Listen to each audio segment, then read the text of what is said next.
Maryland, who would have thought it, could be the pivotal state. Yeah. Tonight, new polling is giving us a closer look at where the candidates stand in Maryland's all-important race for the U.S. Senate.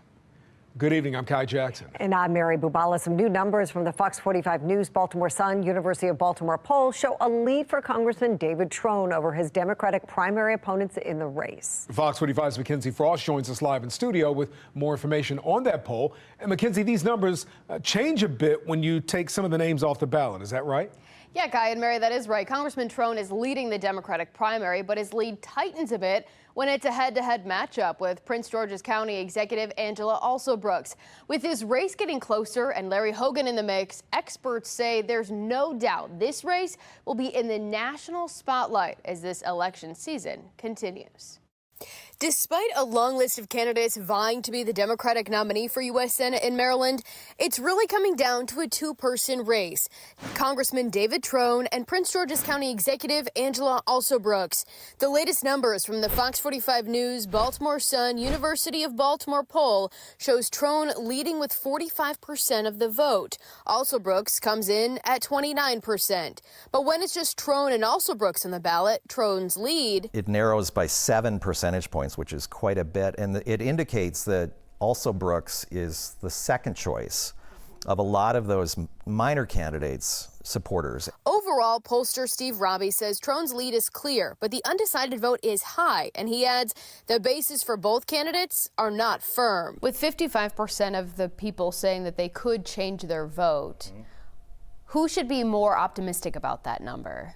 I mean, it's really interesting because both candidates, Trone and Alsobrooks, their support is equally firm and not firm. And that's not to say that the race is up for grabs. I mean, Trone clearly has a lead, but his support is not very firm. Her support is not very firm. The margin of error, 4% among statewide Democratic primary voters. Robbie says Alsobrooks is not leading among women voters and has a 4% edge among African-American Democratic voters. Among the Republican primary voters, former Governor Larry Hogan leads with 69%. The margin of error, 4.6%.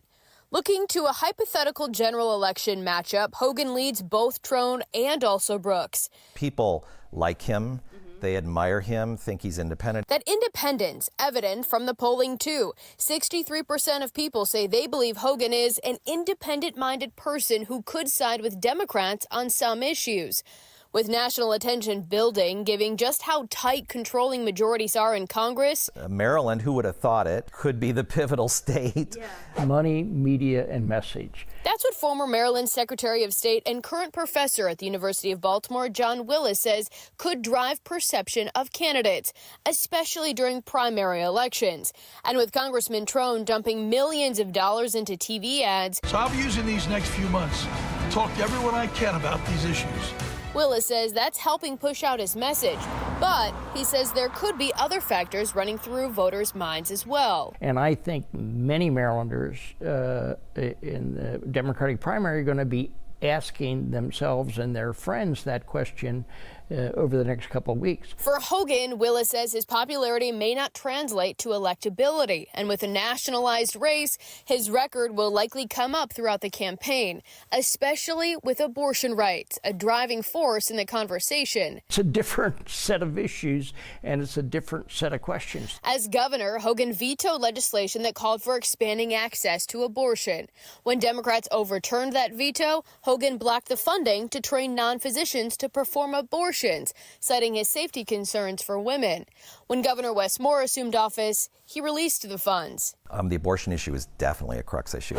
Given the dynamics of the Democratic primary, Robbie says Alsobrooks has an opportunity to draw a bigger distinction between herself and Hogan for a general. She could make the case. I'm behind in the polls right now, but watch me in the fall. Whoever Democrats in Maryland pick, the race will no doubt be expensive, as the national spotlight is only expected to get brighter as we get closer to November.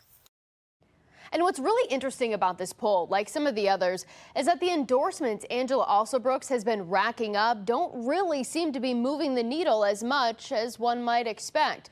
Governor Wes Moore, Senator Chris Van Hollen, several members of the congressional delegation, City State's Attorney Ivan Bates, and the leadership in the General Assembly have all lined up behind Alsobrooks. State Attorney General Anthony Brown has endorsed Congressman David Trone. But these experts say it's really going to come down to some of the advertising that we have seen Congressman Trone blanket the airwaves, and he's done it early and he's doing it often. We're live in the studio. Mackenzie Frost, Fox 45 News.